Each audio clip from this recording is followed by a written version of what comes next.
pushing towards your goal can feel overwhelming, especially when there's no forward movement and you feel stuck, stagnant.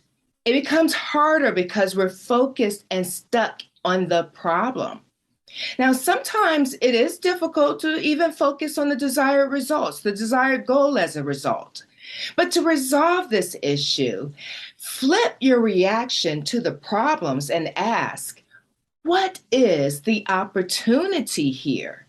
And then focus on the opportunity. My guest joined us in season 1 for episode 5, sharing branding tips for business owners.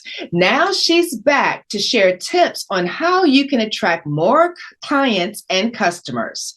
Adrian M. White is an award-winning brand strategist, website designer, marketing coach, speaker, industry influencer, and YouTuber. She specializes in helping women service-based business owners develop brands, websites, and processes that attract and convert more clients to grow a 6-figure business. In 2013, she launched AMW Marketing and Design and has helped hundreds of small businesses and nonprofits across the nation. Welcome back, Adrian. Thank you for having me.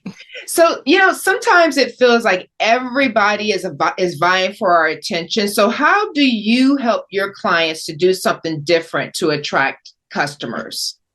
Vying for like customers' attention? Yeah. How do you help them stand out? Yeah, so I have multiple techniques that I recommend, their strategy, shall we say, to help them stand out. So you want me to say them all now or? Maybe just share 3. Okay, so I'll share 3. So my first strategy I recommend is the cohesiveness strategy. And this is where your brand design and look and feel looks cohesive online.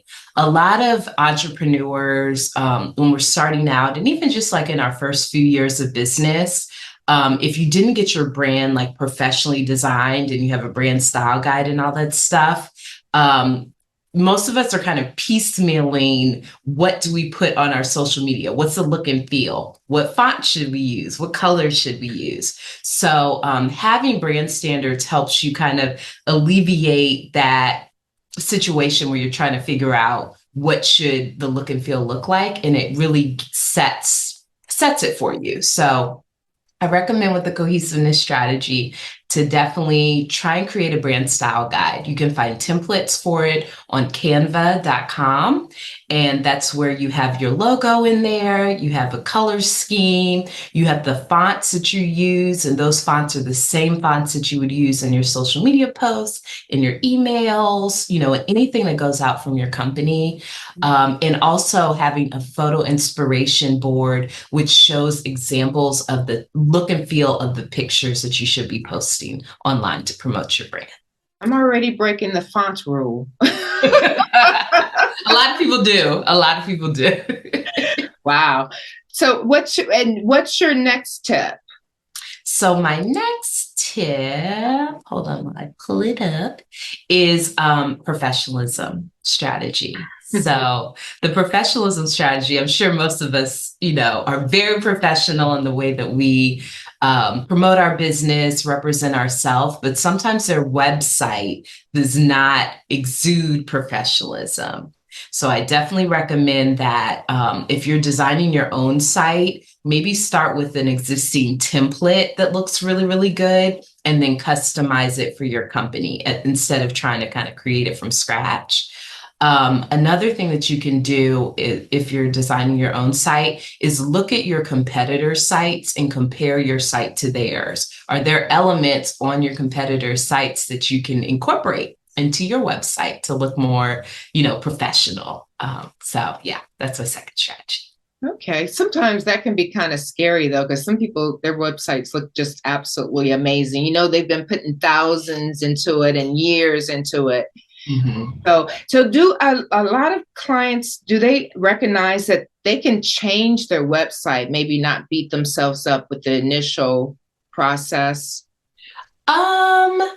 Well, if they're coming to me, they recognize that because I do website design. So they're, coming to me saying, I want to change. But yeah, some people don't realize that they don't necessarily need to build a whole new site to change their site, depending on the platform that they're using. Sometimes there's just simple updates that you can make and kind of, maybe adding a social media feed, or there's something called above the fold. So above the fold means that on the home page, when you first go to the site, what do people see without scrolling down, which is below the fold? So above the fold, maybe something that will enhance your site is making your above the fold content a lot more engaging and having like a call to action button that tells people to learn more about you or to book a call with you. That can make a big difference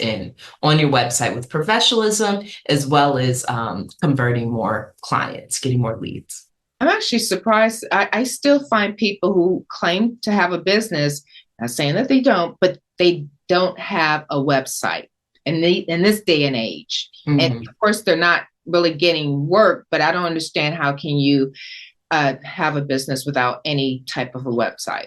Yeah, I mean, there are a lot of people that are out there without websites. It is possible to have a business without a site, but it kind of is doing you a disservice, and it could be preventing their growth because they're like, as you grow your business and as you promote your business, especially if you have a strong social media presence, you're going to have a lot of people that are going to be interested, but some of those people want to validate who you are. If you're an authority in your industry, what's your background? And if they don't find that, then they may not feel comfortable working with you. I know me personally, I never rarely, like 1% of the time, will hire someone who doesn't have a website, because I just feel like that's representation of how professional their company is. And if they don't have a site,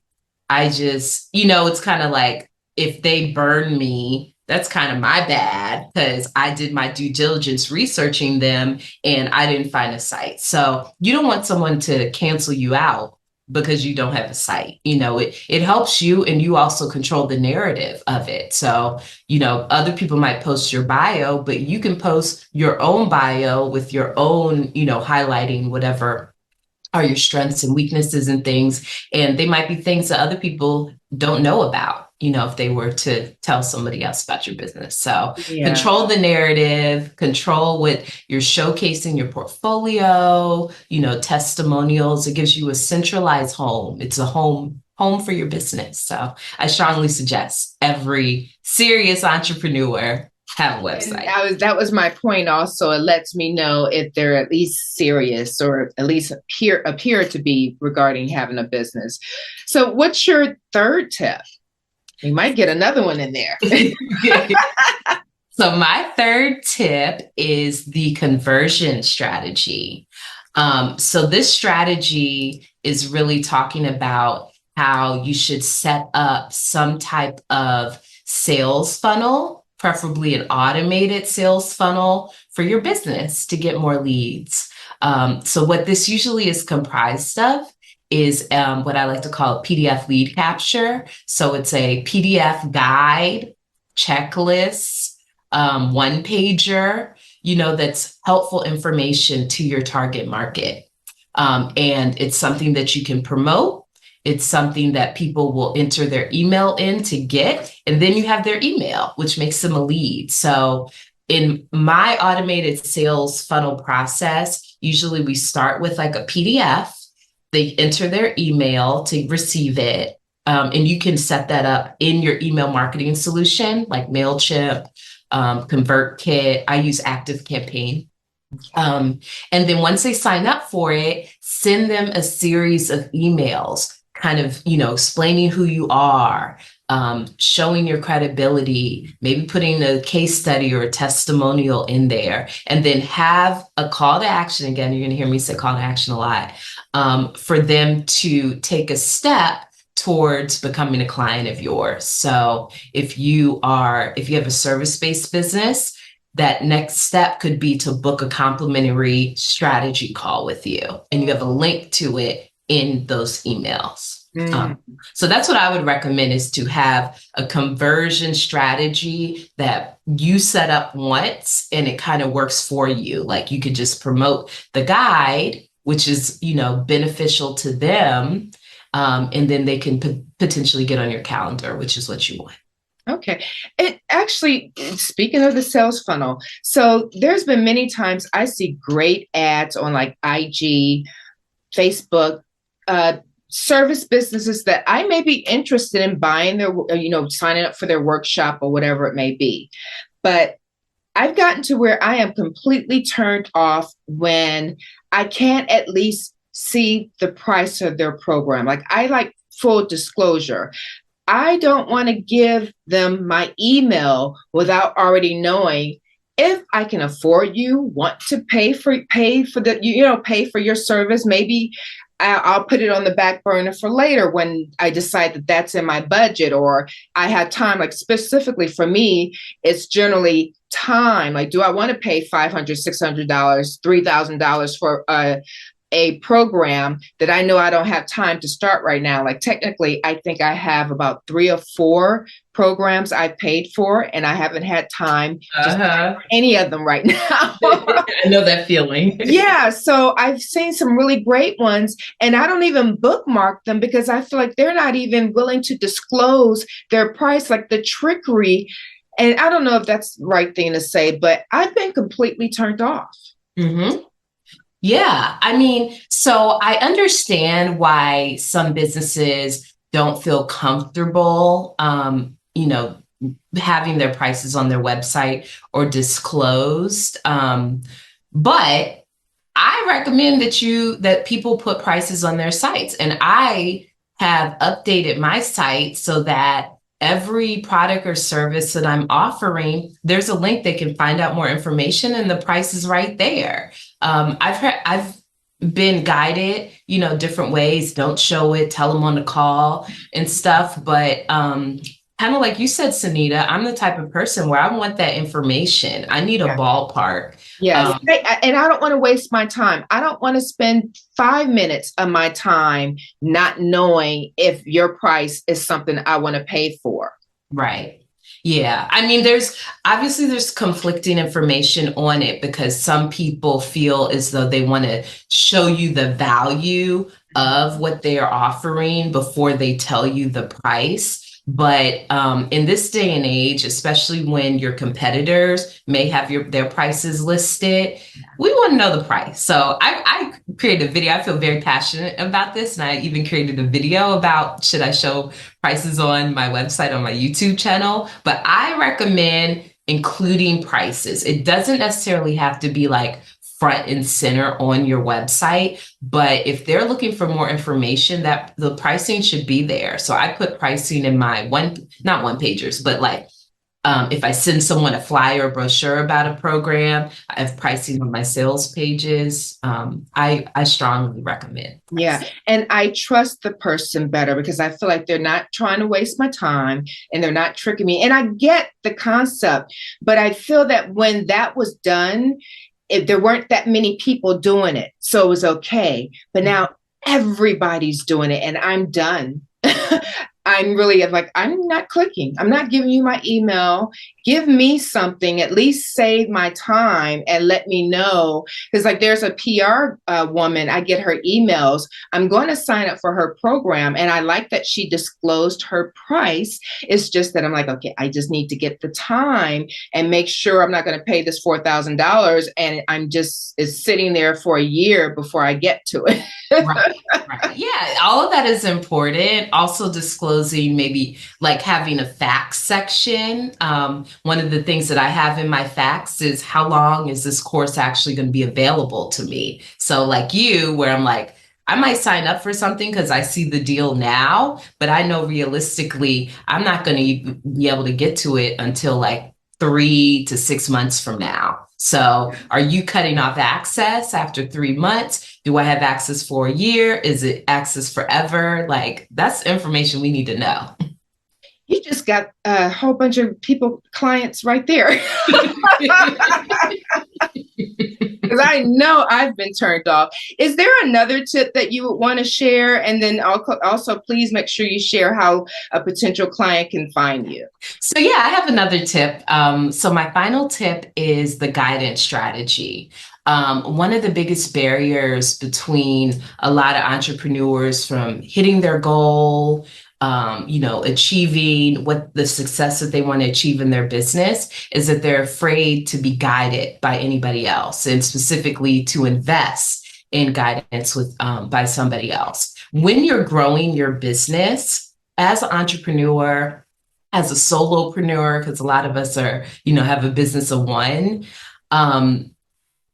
we're managing so much, and there's so much that you have to do. You're doing sales, you're doing marketing, you're doing execution of whatever your products and services are. You're maybe managing a team with contractors or whatever. So you're doing all of these different things, and we're not necessarily experts in all of those different areas. And sometimes we waste time and take longer for us to be successful because we're trying to do it all ourselves. It's really important to get guidance from experts in certain areas. For example, when I went full-time with my business 3 years ago, I knew, that I was going full-time. I knew that I wanted to be successful. I knew I wanted to scale it to a 6-figure business, but I didn't know how I was going to scale it. I was like, okay, I'm just put myself out there, see what happens. And I really needed guidance on a strategy to follow to really,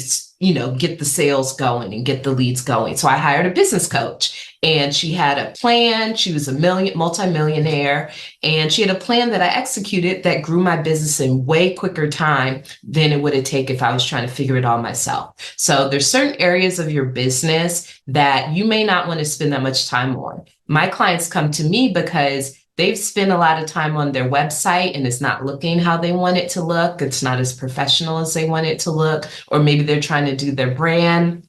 They can't figure out how to do a brand style guide, or it's just not exuding the professionalism and beauty that they want it to exude. So they come to me because I'm the expert in that area, and I'm able to help them achieve the result that they're looking for in a quicker time period and with less frustration. So as a business owner, you just have to kind of get used to investing in yourself and in the business. Sometimes you have to spend money to make money. And as a full-time entrepreneur, I've definitely learned that the times that I have invested in my business in those ways are they contribute to my business having success. Yeah. And I definitely feel that once you try to do it yourself, even if it's just a couple of hours, you realize when you do hire someone, an expert for that, you realize that it's an investment. There's value in hiring that person because you just tried to do it and you was bumping your head against the wall. Mm-hmm. Anyway. Yeah. Or and so I know I'm talking about websites a lot, but that's what I do. Or you may design a beautiful site. It's beautiful, it's out there, but you might not know anything about search engine optimization. So your site looks great, but it can't be found on Google easily, or you're on the 20th page of Google. Sometimes those are things that, it's just better to outsource to get it done right and get it for if you're concerned about search engine optimization, getting the index by Google as close to the first page as possible. Perfect. So how would a potential client reach you? Yeah, so there are a couple ways to reach me. You can, first of all, follow me on my social media channels. I am at Brand with AMW, M as in Mary. On Instagram, Facebook, Twitter. I'm on LinkedIn and YouTube. You can also visit my website, which is www.brandwithamw.com. And you can learn all about me, check out my courses, memberships, and one-on-one programs, and obviously get in touch if needed. Perfect. Thank you so much for joining us again, Adrian, my future family. No. Thank you so much. All right. Thanks for having me.